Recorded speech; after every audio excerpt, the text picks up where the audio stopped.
శ్రీ మహాగణాధిపతయ నమః. ఐం మహాసరస్వత్యే నమః. శ్రీ లలితాంబికాదేవ్యే నమః. ఉగాది పండుగ సందర్భముగా కొత్త సంవత్సరము ద్వాదశ రాశుల వాళ్లకు ఎలా ఉండబోతూ ఉన్నది, ఈ 12 రాశుల వాళ్లకు కూడా ఎటువంటి ఉపయోగాలు ఉన్నాయి, మేలు జరుగుతుంది. ఈ విశ్వావసు నామ సంవత్సరము క్రోధీనామ సంవత్సరం అనేటువంటిది అయిపోయి ఇప్పుడు విశ్వావసు అనేటువంటి పేరుతో కొత్త సంవత్సరము ప్రారంభమవుతూ ఉన్నది. కనుక ఎప్పుడు ప్రారంభమవుతుంది అంటే ఆదివారం రోజు ఉగాది పండుగ అయినది. చూడండి, ఆదివారము అయ్యింది అంటే ఎప్పుడైనా మనకేమిటి అంటే ఏ వారం అయితే అవుతుందో ఆ వారానికి అధిపతి రాజు అవుతాడు. అందువలన సూర్యుడు రాజు అయినాడు. ఈసారి ఇక్కడ సూర్యుడు రాజైనాడు అని అనంగానే ప్రతి వాళ్ళ జీవితంలో కూడా రవి అంటే సూర్యుడు ఉన్నతమైనటువంటి స్థితిలో ఎవరెవరి జాతకాల్లో అయితే ఉంటాడో వాళ్లకు అద్భుతమైనటువంటి ప్రకాశాన్ని ఇస్తాడు, ఆరోగ్యాన్ని ఇస్తాడు. మామూలుగా గ్రహాలకు రాజు రవి మనకు తెలిసినటువంటిదే. కానీ ఎవరెవరి జాతకాల్లో అయితే సూర్యుడు అనుకూలవంతముగా ఉంటాడో వాళ్లను ఒక ఉన్నతమైనటువంటి స్థితికి తీసుకువెళ్ళటం అనేటువంటిది జరుగుతుందిగాక.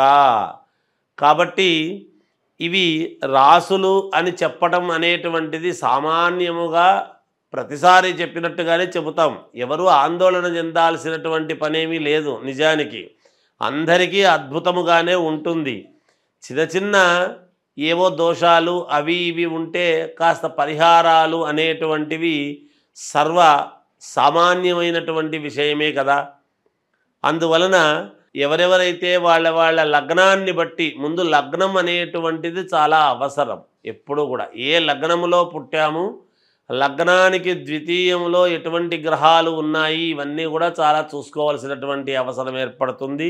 అందువలన ఈ విశ్వావసు నామ సంవత్సరము కొత్త సంవత్సరము సందర్భముగా 12 రాసుల వాళ్లకు ఒక్కసారి ఎలా ఉంది ఏమిటి అనేటువంటి విషయాన్ని ఇప్పుడు మనం తెలుసుకోబోతూ ఉన్నాము. కుంభరాశి వారికి ఈ ఉగాది పండుగ నుండి మళ్ళీ వచ్చేటువంటి ఉగాది పండుగ వరకు ఎలా ఉంది అంటే బాగుంది, అనుకూలవంతముగా ఉంది. మిశ్రమ ఫలితాలు గోచరిస్తున్నప్పటికీ అనుకూలవంతమైనటువంటి ఫలితాలుగానే ఉన్నాయని తెలియజేస్తున్నాను. ఆదాయం 8, వ్యయం 14, రాజపూజ్యత 7, అగౌరవము 5. పెద్ద పెద్ద వాళ్లతో పరిచయాలు, అనూహ్యముగా కొన్ని బిరుదులు పొందటము, అనూహ్యముగా మీకు సన్మానాలు సభలు ఏర్పాటు చేసి పొగడటము, మంచి గుర్తింపు రావటము, ఇవన్నీ ఎలా అయితే ఉంటాయో ఉన్నాయి కదా అని అప్రమత్తముగా జాగ్రత్తగా ఉండాలి. ఒక ఇబ్బంది కలిగేటువంటి పరిస్థితి కూడా ఉన్నది ఈ సంవత్సరము అని తెలియజేస్తూ ఉన్నాను. చాలా జాగ్రత్తగా అడుగులు వేయాల్సినటువంటి అవసరము ఉంటుంది. ఆలోచనలతో నడుచుకోవాలి. మీ యొక్క ఆలోచనలకు బాగా పదును పెట్టుకోవాలి. బంధువులతో చాలా జాగ్రత్తగా ఉండాలి. అనవసరమైనటువంటి ఇబ్బందులు కొని తెచ్చుకోకుండా ముందే ఆలోచనలు చేసి జాగ్రత్త పడండి. అధిక ఖర్చులు అనేటువంటివి ఉంటాయి కాబట్టి జాగ్రత్తగా ఎక్కడ ఖర్చు పెట్టాలనో ఆచితూచి అడుగులు వేసి అక్కడ మాత్రమే ఖర్చు పెట్టండి, మీకు మేలు జరుగుతుంది. మనశ్శాంతి లేకుండా ఉండేటువంటి పరిస్థితులు ఏర్పడుతూ ఉండబోతుంటాయి. కానీ ఆ సమయంలో దైవారాధన అనేటువంటిది చాలా అవసరము. లేదా గోవును సేవించండి, తప్పకుండా మేలు జరుగుతుంది. మీకు కీర్తి ప్రతిష్టలు, ఒక గుర్తింపు రావటం అనేటువంటిది ఎప్పుడైతే ప్రారంభమైందో కొంత కీర్తి ప్రతిష్టలకు ఇబ్బంది కలిగేటువంటి పరిస్థితులు కూడా ఉన్నాయి. జాగ్రత్త పడండి, తర్వాత యోగించబడుతుంది. అయినా దైవానుకూలముతో మొండిగా ముందుకు వెళ్ళేటువంటి పరిస్థితులు ఉంటాయి మీవి. ఉద్యోగస్తులకు చాలా అద్భుతముగా ఉన్నది.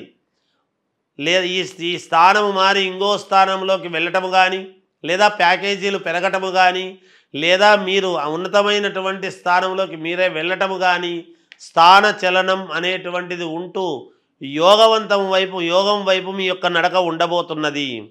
వ్యాపారస్తులు జాగ్రత్తగా అడుగులు వేయాలి.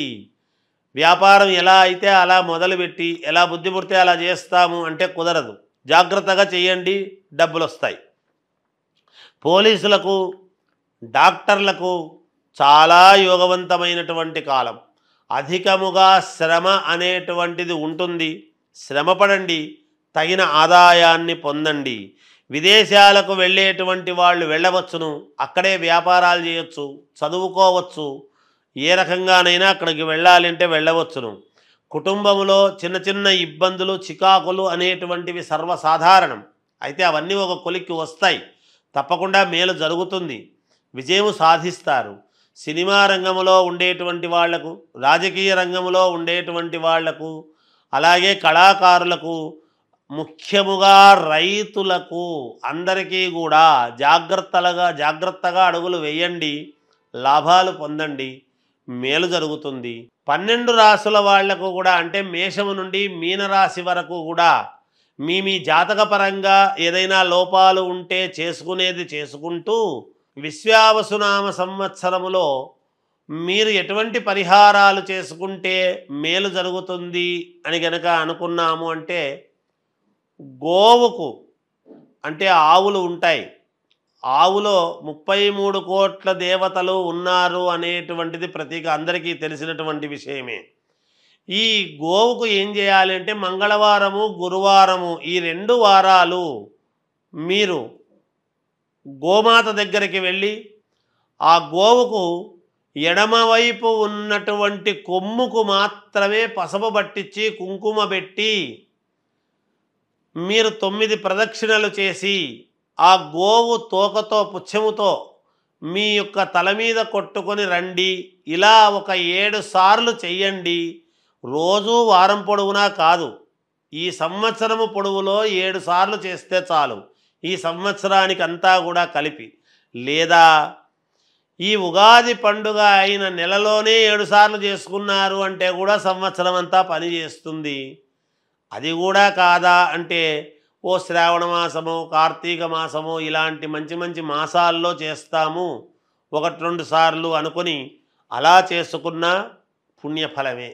ఏది ఏమైనా ఈ సంవత్సరములో ఒక 7 సార్లు అయితే గోవును మీరు సందర్శించి 9 ప్రదక్షిణలు చేసి ఆ గోవు ఎడమ కొమ్ముకు అంటే మనము నిలబడినటువంటి చోట కుడి చేత్తో ముట్టుకుంటే దానికి ఎడమదవుతుంది, అటువంటి ఎడమ కొమ్ముకు మాత్రము పసుపు పట్టించి కుంకుమ పెట్టి ఏదైనా తోటకూర లాంటిదో, పళ్ళో, లేదా ధాన్యం అంటే బియ్యము కాకుండా జొన్నలు కానీ ఇలాంటివి, లేదా అలసందలు కానీ ఇలాంటివి ఏవో ఉంటాయి కొంచెం, అలాంటివి ఏవి పెట్టినా పుణ్యప్రదమే అవుతుంది, మీకు మేలు జరుగుతుంది, చాలా వరకు పరిహారము జరుగుతుంది అని తెలియజేస్తూ జయోస్తు.